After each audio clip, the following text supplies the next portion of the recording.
хотел бы рассказать, что, как всем известно, преступление произошло на КПП ПСО. Насколько нам известно, уже определенные сведения имеются о том, что послужило этому всему ранее возникшая ссора, конфликт на почве имущественного характера, скажем так. И вот автомобиль, в котором находились братья Камлевцы, они двигался со стороны Сухума, за ними их преследовал второй автомобиль, где сидели ряд лиц, в настоящее время находящиеся в розыске. То есть фактически получилось следующим образом. 6 человек выехали из города Сухум в направлении Песов в поиске других братьев Камлевцев. То есть получается, что они хотели с ним как-то расправиться. Далее, настигнув их на КПП, с автомобиля второго, так скажем, преследуемого, открылась стрельба, прям с салона автомобиля, открылась стрельба, после чего был ранен один из братьев Камлевцев. После этого также были еще двое граждан ранены, и также убит, как вы знаете, гражданин республики по фамилии Акова. Фактически случайные прохожие люди, что является реально, как вот уже наши эксперты подтверждают, беспорядочная стрельба с автомобилем. Далее данные лица покинули автомобиль, в сторону поселка двинулись, где их ожидал второй автомобиль, который должен был их увезти. Фактически они их отвезли от места преступления. Это в этом поселке, насколько нам известно, высадили. Те трое граждан, которые оказывали им пособническую деятельность, они на сегодняшний день задержаны. Ведется с ними оперативно-следственные мероприятия. По остальным проводятся разыскные мероприятия. То есть есть ряд моментов, которые отрабатываются. Сейчас, в принципе, пока озвучить их не могу, чтобы не быть громогласным. Но в ближайшее время мы обязательно данных лиц задержим. Помимо этого, со стороны Камня позже была стрельба, то есть в ответку, после чего данный гражданин пересек границу на территории Российской Федерации. Фактически не доехал до города Азер, он уже был задержан при помощи наших коллег, которым мы оперативно сообщили. Данные его задержали, в ближайшее нам передать. Мы также будем проводить работу для выяснения вообще в целом обстоятельств, которые послужили всему тому, что произошло. Конечно, ужасающее событие, которое именно не должно было быть, но когда мы задержим, наверное, тех, кто конкретно это совершил, наверное, получит конкретное пояснение, как могло так произойти, что ты понимаешь, что такое количество граждан находится на этом посту, там невинные люди, там наши сотрудники таможни, пограничники. Фактически человек стрелял в пост, без разбора, кто может попасть под его пулю. Вот такая вот ситуация на сегодняшний день есть. Работу проводим. Гагрская зона и зоны, практически все посты основные наши усилены, идут усиленную работу, круглосуточную работу, оперативный состав работает полностью на месте, где идем по следам. Дополнительные сведения обязательно мы сообщим. МВД в постоянном порядке информирует о новых событиях, то есть в информационном плане мы всегда готовы ответить. Стрельбу кто открыл? Стрельбу, как мы понимаем, началась стрельба с автомобиля того белого, который преследовал.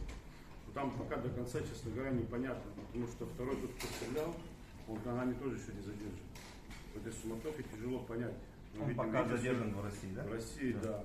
Он задержан, его не передали сюда. Но, как мы понимаем, там видно, что вот на видеосъемке видно, что из ангара выходит человек с пистолетом, производит выстрел, потом после этого уже вот этот и парень падает, и все. То есть в какой момент где-то все началось. Но мы знаем, что когда они заехали, оба брата вышли.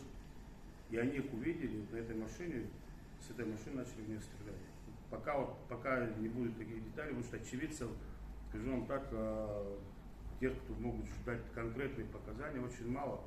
При том, что было много людей, но в этой суете было тяжело, потому что почти стрельба началась одновременно со всех сторон. Вот такая вот ситуация. Там множество нарушений получается со стороны нашей. Мы периодически там проводим рейдовые мероприятия. То есть какие-то определенные выездные мероприятия мы там проводим. Но на постоянной основе там держать людей невозможно. Там фактически, знаете, я сейчас не могу что-то говорить на камеру. Всем понятно. У меня вот такой вопрос. К сожалению, мы за последнее время наблюдаем то, как легко стало в нашей стране достать оружие в общественном месте и открыть стрельбу.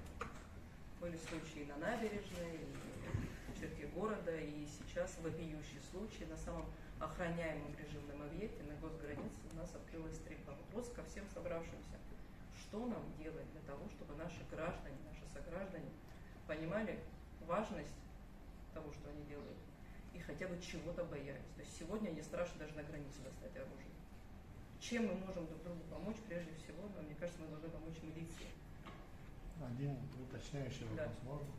И в связи с этим, что делается? Делается ли это, вот мы закон принимали об оружии и о ношении, там все прописано и регистрации. Есть ли такое у вас, чтобы вы ходили, допустим, по набережной, заведению, вот где люди сидят с двумя пистолетами, майка за пистолетом, пистолет здесь торчит. Наверняка не у всех он зарегистрирован. Ну как-то есть количество взятых оружия и каталог, потому что вот сплошь и рядом на улице, я думаю, что это не все зарегистрировано. Ну просто это вопрос, да. Я вам сейчас по этому поводу, вот, и, в принципе, продолжение того, что сказал Анна Руслана, я могу сказать следующее, что на самом деле действующий закон, как говорится, да, вот, оружие, он, в принципе, во многом регулирует и ношение оружия, и все остальное. Я вот как-то недавно, тоже здесь у вас на заседании, говорил о том, что есть необходимость некоторые законодательные моменты, то что-то подкорректировать, что-то поменять.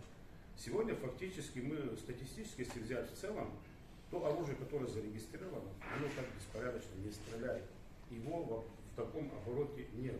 Но есть моменты неправильности восприятия ношения оружия с нашей стороны, наших граждан, которые регистрируют его даже. Что мы для этого сделали? Плюс к тому законодательству, всем пунктам, которые там прописано, мы еще ввели экзамен. Если вы знаете, сейчас по получению разрешения необходимо еще пройти обучение, то есть, как говорится, тактико-технические характеристики надо изучить правила ношения и все остальное, где им уже рассказывают, как его правильно носить. Но при этом нам, наверное, необходимо было бы дать, что такое ношение оружия. Люди понимают, что его взять в полном снаряжении можно за пазуху, как ты говоришь, да, вот поставить и носить по городу на все обозрения. Такого понятия в законе тоже нет. Нет такого понятия. Ношение оружия, оружие, оно может быть находиться при тебе, оно должно быть разряжено в таком каком-то уставном порядке и все остальное. Мы стараемся максимально ограничить сегодня выдачу разрешений на ношение оружия. Да, мы даем на хранение оружия. Но при этом большое количество оружия у нас все-таки остается незарегистрированным на руках у наших граждан. А вот что такое, что касается автоматического оружия, это вообще какая история не касается милиции, вы знаете прекрасно. Автоматическое оружие, с которого была произведена стрельба, это прерогатива непосредственно Министерства обороны, это все те лица, кто имеют право сегодня их хранить у себя, должны быть в списках резервистов и все остальное.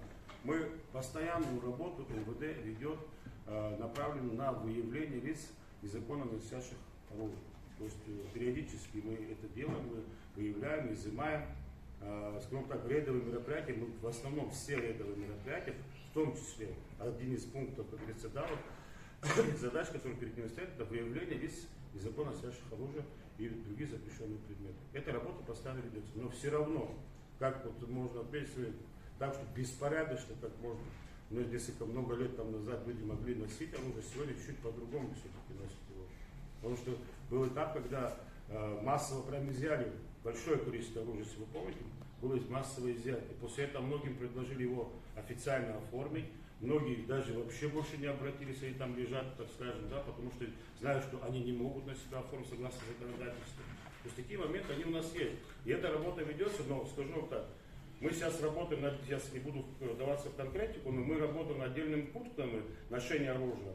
И в ближайшее время, наверное, мы как бы на рассмотрение какие-то свои тоже предложения внесем для того, чтобы вы тоже посмотрели, может быть, как-то мы что-то улучшим в этом направлении. То есть, потому как у нас сегодня есть определенная практика согласно законодательству, и мы минусы в этой практике уже можем доложить о том, что по истечению какого-то периода мы увидели вот такие-то минусы и хотим их исправить. Как-то вот такая вот ситуация.